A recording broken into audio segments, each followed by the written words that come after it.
Est-ce qu'il y a des bacheliers scientifiques dans la salle? Ouais. Oui, bah ça va, baissez la main, c'est pas la peine de frimer sous prétexte que vous pouvez trouver du travail. Bon. Je suis bachelier scientifique.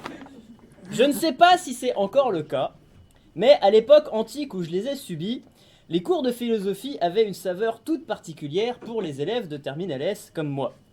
Discipline un tant soit peu littéraire au programme et dernière de ce cas, la philosophie avait un petit côté mystérieux et surprenant.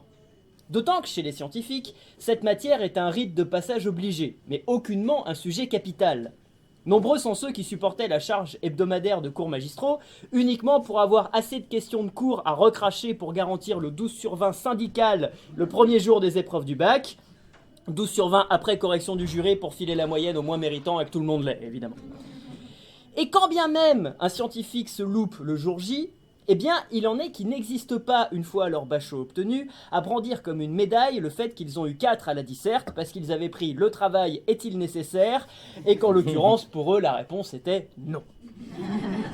Pour ces élèves, la philo en terminale, c'est un peu comme le pucelage. Pendant des années, les grands font circuler des légendes, c'est assez décevant quand tu rentres dans le vif du sujet, et si t'as vraiment pas de bol, il y a les caméras de TF1 qui te collent au train le jour où tu t'en débarrasses. Nos collègues littéraires, eux, pour qui la matière était autrement plus capitale à leur réussite finale à l'examen, devaient avoir une crainte beaucoup plus sincère, sous-jacente à un respect profond pour ce véritable puits de sagesse et de points supplémentaires qu'était leur prof de philo.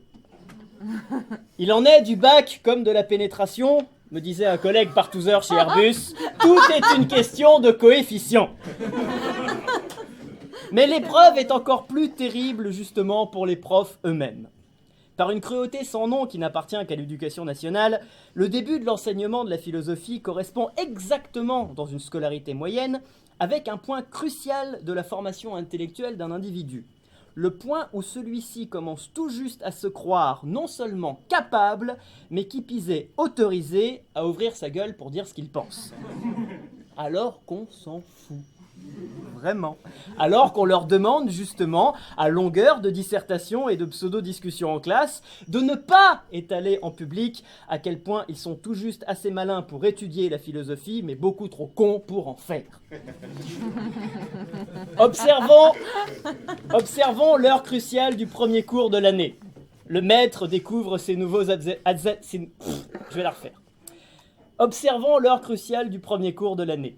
Le maître découvre ses nouveaux adversaires. C'est un lundi de septembre. Ce jour n'a pas 9 heures. Déjà, Kevin, 16 ans, perce sous Jennifer. Alors, je sais, 16 ans en terminale, il a un peu d'avance. Mais si je mettais 17 ou 18 ans, ça me faisait un pied en trop, c'était le bordel. En plus, je vous ai dit, j'ai fait scientifique, moi. Donc pour la poésie, vous pouvez demander aux drogués et aux intermittents du spectacle, comme d'habitude. Le plus gros des élèves n'est là que pour la note. Petit coefficient, gros quota d'heures de cours, la phino n'est pour eux qu'une épreuve de concours. Nulle question, nul rêve n'éveille leur jugeote. Nulle interrogation n'émeut ces âmes dociles. Nulle préoccupation, aucun doute, aucun trac, à part « Monsieur, madame, est-ce que ça tombe au bac ?» Aurais-je la moyenne? Tombera-ce au partiel? Puis quand ils seront vieux, docteur, est-ce mortel? Ils ne sont point à craindre, à plaindre tout au plus, à réveiller parfois, car ces cons ronflent en plus. Au second rang, les sûrs, les certains, les obtus. De leurs parents parfaits, les perroquets experts, ou du chef du parti, docte répétiteur, jamais n'ont bataillé, sont déjà convaincus. Ceux-là, les laisser dire, ils seront vieux bientôt, et reniant pères et grands-mères, leurs enfants nous vengeront. Celle-là, boue, discrète, féministe en puissance, du machiste du monde devine la portance. Voyant venir le lièvre avec ses talons hauts, crie fémène à toute heure, phallus à tout propos.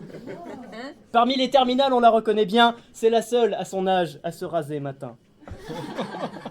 Celui-là passe ses jours et nuits sur Internet et pourrait y trouver Rousseau, Nietzsche, Aristote, y lire les classiques, rester humble et se taire. Mais d'expression se pique, exige le commentaire, méprise les grands esprits, méta et psychologues, qui avaient tellement peu de likes sur leur blog. Et ils parlent, et ils grognent comme des émours crachés dans le son déchiré d'une salle de classe morgue. Ils se tordent l'esprit pour mieux s'entendre écrire, jusqu'à ce qu'après-midi, l'horloge du réfectoire expire. Alors le regard mort, alors le geste hagard. Ils referment leur cartable, les neurones en jachère. On voudrait leur faire voir ceux qui ont tout pensé, découpé, réfléchi, sans cesse, analysé, que toutes les questions sont des sujets de livres et pas de faux débats pour adolescents ivres. Ils s'en foutent. Ont un avis à eux, croient qu'ils nous intéressent. De mon cours de philo, dans mon cours de philo, il y a des ados qui parlent, et reparlent, et qui reparlent encore. Ils parlent de tout, de rien, étalent leurs états d'âme, et ils pissent comme je pleure sur les thèmes du programme. Qu'ils ne le comprendront pas, qu'ils oublieront bientôt comme demain leurs suiveurs, dans mon cours de philo, dans mon cours de philo, dans mon cours.